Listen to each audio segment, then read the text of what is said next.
May tatlong magkaibigan si Pedro, si Juan at si Santiago.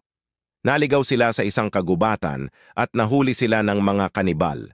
Pinuno, kayo amin papatayin at kakainin, pero kayo bibigyan ng tsansa para makalaya. Kayo iikot at maghahanap ng prutas at magdadala ng 10 piraso nito at babalik sa akin. Naghanap ng prutas ang magkaibigan at naunang bumalik si Pedro sa pinuno ng mga kanibal na may dalang 10 mansanas. Pinuno, ngayon ikaw amin palalayain pero ang gagawin namin ipapasok namin sa puwet mo ang 10 prutas na dala mo. Dapat hindi ka magpapakita ng emosyon, tatawa o iiyak. Unang pasok pa lang ng unang mansanas sa puwet ni Pedro ay sumigaw na siya ng aray. Agad-agad siya ay pinatay. Sakto naman na pagdating ni Juan na may dalang 10 ubas.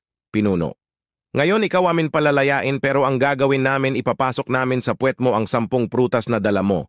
Dapat hindi ka magpapakita ng emosyon, tatawa o iiyak. Sinimulan ipasok ang ubas sa kanya ng walang problema at emosyon. Pagdating sa 10 ubas biglang natawa ng sobrang lakas si Juan. Ha ha ha ha ha. Pinatay.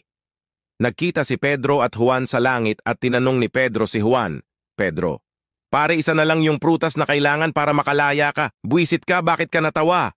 Juan, pre ha ha ha ha, nakita ko kasi si Santiago paparating na may dalang durian. Isang bank manager ang nagtaka at nagduda sa isang lola dahil palagi ito nagwi-withdraw ng 3 milyon kada linggo. Tanong ng bank manager, Lola, bakit po linggo-linggo kayo nagwi-withdraw ng pera? Ano ho bang trabaho nyo? Sumagot yung lola.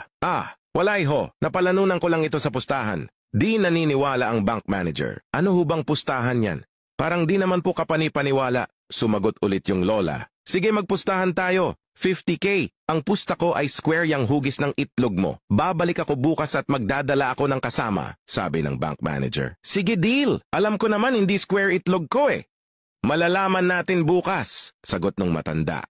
Kinabukasan bumalik ang lola at may dalang kasama. Hinubad na ng bank manager ang kanyang pantalon.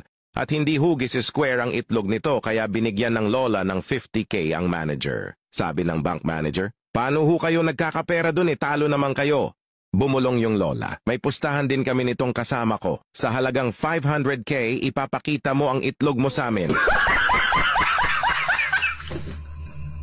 Si Marlon ay sobrang yaman at bumili siya ng napakalaking bahay. Tinanong siya ng kanyang anak, Papa, bakit mo binili ang sobrang laking bahay na ito? Pera ko ito at gagawin ko lahat ng gusto kong gawin dito. Kinabukasan ay binigyan ni Marlon ang kanyang anak ng laruang robot. Nakita ni Marlon na sira na ang isang braso ng robot at sinabihan niya ang kanyang anak, bakit mo sinira ang braso ng iyong robot? Robot ko ito at gagawin ko lahat ng gusto kong gawin dito. Sagot ng bata. Kinabukasan ay sinira na naman ng bata ang isang braso ng robot. Bakit mo na naman sinira ang braso ng iyong robot? Robot ko ito at gagawin ko lahat ng gusto kong gawin dito. Sa pangatlong araw ay sinira niya ulit ang braso ng robot. Bakit mo na naman sinira? Robot ko ito at gagawin ko lahat ng gusto kong gawin dito. Sa pang-apat na araw ay sinira na naman ng bata ang isa pang braso. Marahil ay nagtatanong kayo, ilan bang braso meron ang robot ng bata? Well, kwento ko to at gagawin ko lahat ng gusto kong gawin dito. Marahil ay nagagalit ka, pues galit mo yan. Ikaw na bahala kung anong gusto mong gawin dyan. Nag-meeting ang mga body organs kung sino ang magiging in charge sa katawan. Sabi ng utak, ako dapat ang maging in charge. Ako ang may control sa buong katawan natin, kaya dapat ako ang masunod. Sumagot naman ang lungs, hindi. Ako dapat ang maging in charge. Ako ang nagbibigay ng oxygen sa katawan at ang dahilan kung bakit kayo buhay. Sumagot din ang tiyan, ako dapat ang maging in charge. Ako ang nagtutunaw ng pagkain at nagbibigay ng lakas para mag-function kayo. Sumagot din ang binti, ako dapat ang in charge. Kasi ako ang bumubuhat sa katawan para makapunta sa ibang lugar. Sumagot din ang mata. Ako dapat ang in charge kasi ako ang nagpapakita kung saan dapat pumunta. Bigla namang sumabat yung puwet. Ako dapat ang maging in charge kasi ako ang naglalabas ng basura sa katawan. Lahat ng body parts ay nagtawanan at ininsulto ang puwet. Kaya sumama ang loob nito at hindi nag-function. Makalipas ang ilang araw ay nagkaroon ang utak ng sobrang sakit na ulo. Naging bloated yung tiyan. Nagsimulang magtubig ang mga mata. Hindi na makatayo ng maayos ang binti at hindi makahinga ng maayos yung lungs. Kaya napagdesisyonan nila na yung puwet dapat ang in charge. Moral of the story, kahit gaano pa kalaki ang ambag mo sa isang grupo, may isang puwet at ugaling tae pa din ang laging nasusunod. Tawagan ng lalaki ang kanyang asawa pero sinagot ito ng anak na bata. Bakit ikaw ang sumagot? Nasaan ang mama mo? Tanong nung lalaki. Sumagot yung bata. Nandun siya sa second floor kasama si Tito John. Ha? Pero wala tayong kamag-anak na pangalan ay John. Sagot nung lalaki. Sinabi nito sa bata, puntahan mo yung mama mo sa taas at tignan mo ginagawa nilang dalawa ni Uncle John. Sabihin mo na din na nakauwi na ako galing sa trabaho. Umakyat ang bata at sinabing nandyan na ang kanyang tatay. Pagbalik ng bata, kinausap ito ng lalaki. Anong ginawa ng mama mo? Sagot ng bata. Biglang bumaba sa kwarto si mama at nahulog sa hagdanan, hindi na siya makausap. Ano naman ginawa ni Uncle John? Tumalon siya sa bintana at nahulog sa pool.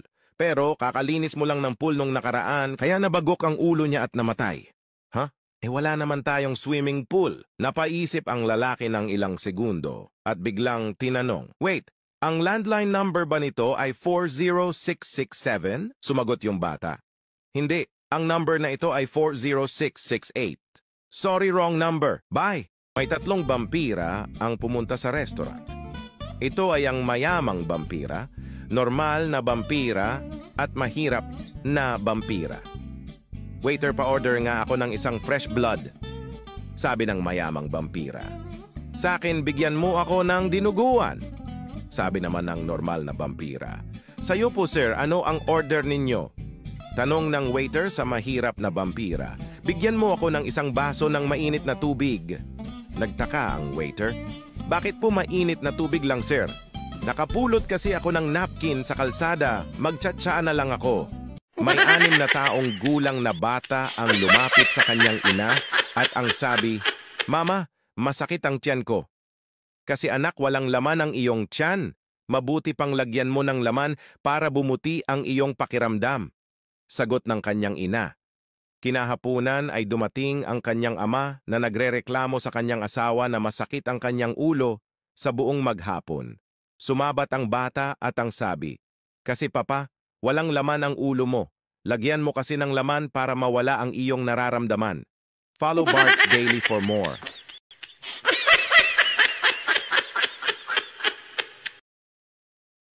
Porky, alam bang 5 daliring ito'y kumakatawan sa bang mahalagang departamento ng ating gobyerno? Yan 5 daliring yan? Mismo, Paano nangyari yun? katulad ng malit na to. O yan, yung malit na. Ano yung malit na yan? Ito tinatawag ating Department of Health. Yung malit na yan, Department of Health? Paano nangyari yun? Tinatanong mo ba naman yan? Ito tinatawag nating Department of Finance. Yan, paano naging Department of Finance yan? Diyan nanggagaling yung singsing na isasanlaman kung medyo kinakapos na. Oo nga, ano po. Ito tinatawag nating Department of Education. Education, ha? Paano? Yan ang nagtuturo. Kahit pa noong hapon, marami nagtuturo ito. Makapili yan eh. Ito naman tinatawag nating Department of Justice. Paano naging justice? Kahit wala kang pinag-aralan, tag-mark lang parehas tayo. Ay siya nga, ano? At ito ang pinaka-importante sa lahat. Yan, ano yung department niya? Ito ang Department of Interior. Bakit naging interior? Lahat ng suliraring panloob pinakikilaman ito. Buisit!